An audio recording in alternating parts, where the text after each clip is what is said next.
So I live on a remote indigenous reserve in northern Manitoba, and sometimes you feel like having something to eat that you don't have access to, and there are no restaurants or any sort of places here that you can really buy food. So the ingredients that you have are just exactly that. They're the ingredients that you have.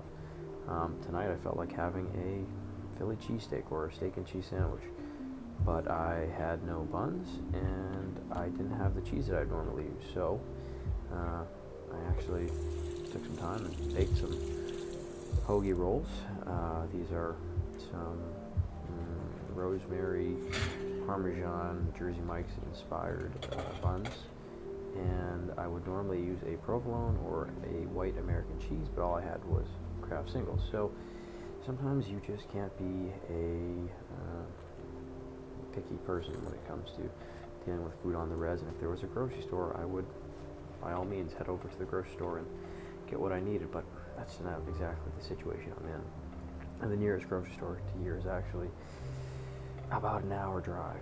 So I think working within my limitations, I was able to make a pretty good steak and cheese sandwich. Finish this bad boy off with a little bit of QP mayo, just for some creaminess. And I also used one of my favorite hot sauces that I'm running dangerously low on, in truffle hot sauce made by Truff. This sandwich definitely hit the spot, and it was definitely a comforting meal that you need when you're 30 hours away from home and in the middle of nowhere. So there we have it, the Res Classic. Not so much a classic, but my version of a Res steak and cheese.